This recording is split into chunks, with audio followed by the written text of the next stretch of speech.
नमस्कार. आज मी तुम्हाला अखिल महाराष्ट्राची कुलस्वामिनी म्हणून प्रसिद्ध असणाऱ्या श्री तुळजाभवानी मातेबद्दल माहिती सांगणार आहे.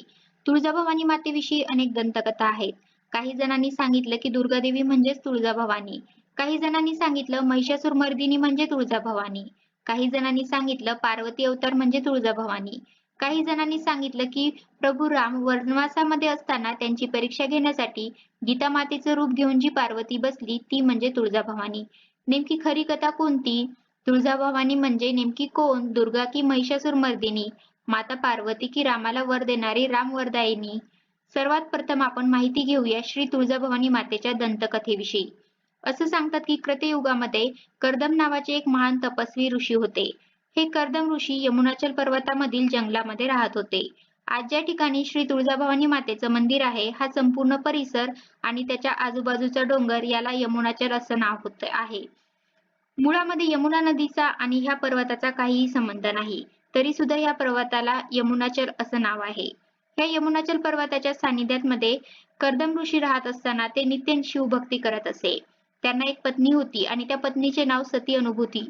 सती अनुभूती ही महान पतिव्रता होती. आपला पती हाच आपला ईश्वर आहे या वचनावरती तिची श्रद्धा होती. आणि ज्याप्रमाणे माता सती अनुसेने स्वतःचे पती अत्रि ऋषी यांची सेवा केली, तशीच सेवा सती अनुभूती आपल्या पतीची करत होती. म्हणजेच कर्दम ऋषींची करत होती. परंतु असं म्हणतात की देवांना चांगली गोष्ट बघवत नाही. तसंच काहीसं घडलं आणि कर्दम ऋषींना क्षयरोग झाला. क्षयरोग म्हणजे आजच्या भाषेमध्ये आपण ज्याला टीबी म्हणतो. क्षयरोग झाल्यामुळे कर्दम ऋषींना वारंवार बेंडकी येऊ लागले. खोकला येऊ लागला. खोकल्याद्वारे त्यांना रक्ताच्या उलट्या होऊ लागल्या. काही दिवसांमध्येच कर्दम ऋषींनी स्वतःचा प्राण सोडला. शरीर सोडलं. कर्दम ऋषींचा जीव गेल्यानंतर सती अनुभूतीने असा विचार केला, कारण त्या काळामध्ये सती प्रथा प्रसिद्ध होती. सती प्रथा म्हणजे स्वतःच्या पती मृत झाल्यानंतर त्या व्यक्तीची पत्नी स्वतःच्या पतीसह सरणावरती बसत असे आणि स्वतःच्या हाताने सरण पेटवून घेत असे आणि स्वतःच्या पतीसोबतच या सरणामध्ये भस्म होत असे. अशी त्या काळची एक प्रथा होती, श्रद्धा होती. त्यासाठी प्रथेचे अनेक उदाहरणं आपल्याला बघायला मिळतात. जसं की प्रभू रामचंद्राने ज्या वेळेला रावणासोबत युद्ध केलं, या युद्धामध्ये लक्ष्मणाने रावणाचा मुलगा इंद्रजित याचा वध केला. म्हणजेच इंद्रजित दुसरं नाव होतं हे मेघनाद. ज्या वेळेला मेघनादचा वध झाला त्यावेळेला मेघनादची पत्नी सती सुलोचना ही सुद्धा त्या काळामध्ये सती गेली. सांगायचा उद्देश माझा हा आहे की मनुष्य असो, राक्षस असो की देवता असो, आपल्या पती वारल्यानंतर त्याच्यासोबत सती जाणे हे त्या काळी मोठं पुण्याचं कर्म समजलं जात असे. सती अनुभूतीने सुद्धा तोच निर्णय घेतला आणि ती कर्दम ऋषींच्या सोबत सती जाण्यासाठी तयार झाली. एकीकडे कर्दम ऋषीची चिता तयार झाली. तिकडे सती अनुभूतीने पूर्ण शुभ्र वस्त्र नेसले, पांढरे कपडे नेसले आणि ती सरणावरती चढणार एवढ्यामध्ये त्या ठिकाणी एक आकाशवाणी झाली. आणि त्या आकाशवाणीने सांगितलं की हे सती अनुभूती, तुझ्या पोटामध्ये कर्दम ऋषींचा अंश आहे. तू गर्भधारण केलेला आहेस आणि तू गरोदर असल्यामुळे तू सती जर गेलीस तर तुझ्या पोटातील बालकाची सुद्धा हत्या होईल. तुझ्या पोटातील भ्रूण हे जिवंतपणे जळून जाईल आणि या ब्रह्महत्येचं पाप तुला लागेल. त्यामुळे तू सती जाऊ नकोस. आता निरनिराळ्या ग्रंथामध्ये निरनिराळ्या कथा ह्या ठिकाणी ऐकायला मिळतात. काही ठिकाणी असा उल्लेख आहे की आकाशवाणी झाली. काही ठिकाणी असा उल्लेख आहे की नारद ऋषी हे त्या ठिकाणी आले आणि त्यांनी अनुभूती तिला सती जाण्यासाठी रोखलं. आणि काही ठिकाणी अशी सुद्धा कथा येते की तिथलच्या परिसरातील आजूबाजूचे जे ऋषी होते, महाराज होते, तपस्वी, मुनी लोक होते, यांनी सती अनुभूतीला रोखलं. परंतु कारण कुठलंही असो, गर्भधारण केल्यामुळे सती अनुभूती ही पतीसोबत जळाली नाही, चितेवरती बसली नाही, तिने आत्मदहन करून घेतलं नाही. स्वतःच्या पतीच्या विरहामध्ये जळत असताना अनुभूतीने एक निर्णय घेतला आणि तो निर्णय म्हणजे की स्वतःच्या पतीची तपश्चर्या पूर्ण करणे. सतीने ठरवलं की माझा पती जिवंत असताना ज्या भगवान महादेवाची तो तपश्चर्या करत असे, तीच तपश्चर्या इथून पुढे मी पूर्ण करेन. आणि ती सती अनुभूतीने तपश्चर्याला बसली. दैनंदिन काम करून झाल्यावर स्वतःच्या शरीरामध्ये ऊर्जा निर्माण राहावी एवढाच फळांचा रस सेवन करून ती दिवसभर रात्रभर तपश्चर्यामध्ये लीन असायची. सदैव भगवान महादेवाचं, शंकरांचं, शिवाचं ध्यान अनुभूतीच्या मुखामध्ये चालू असायचं. तन, मन आणि सर्वत्र व्याप असलेला शिव तिने स्वतःच बनवला होता. आणि ह्या शिवाच्या प्राप्तीसाठी तिने खडतर अशी तपश्चर्या सुरू केली. परंतु विधीच्या मनामध्ये काहीतरी वेगळंच होतं. काय घडलं की कुकुर नावाचा एक दृष्ट असा राक्षस त्या ठिकाणी आला. हा कुकुर दैत्य अतिशय मदांध होता.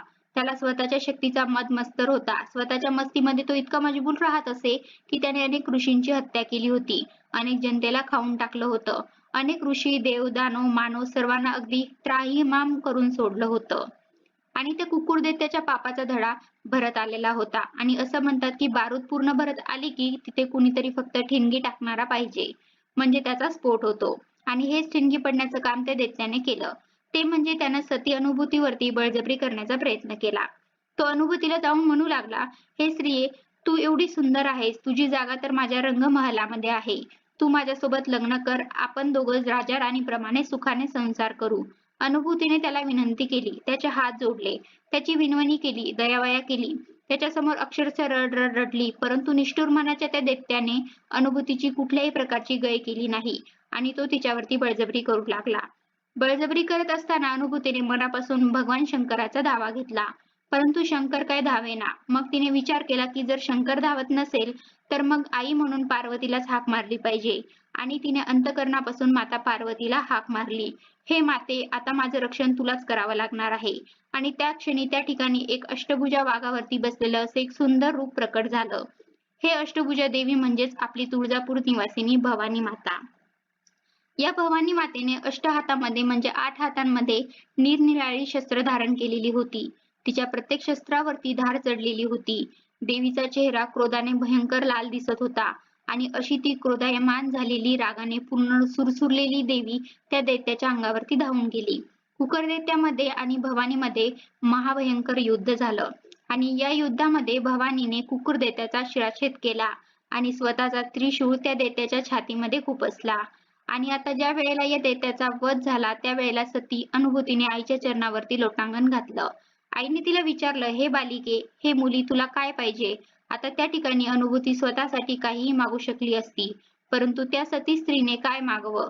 तिने सांगितलं, आई, जशी तू माझ्या हाकेसरशी त्वरित धावून आली, त्यामुळे तू कायम या ठिकाणावरती निवास करावा, एवढीच माझी विनंती आहे.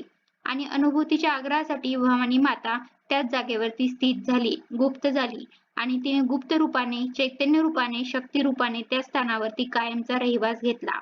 ही झाली तुळजाभवानी मातेची कथा. धन्यवाद.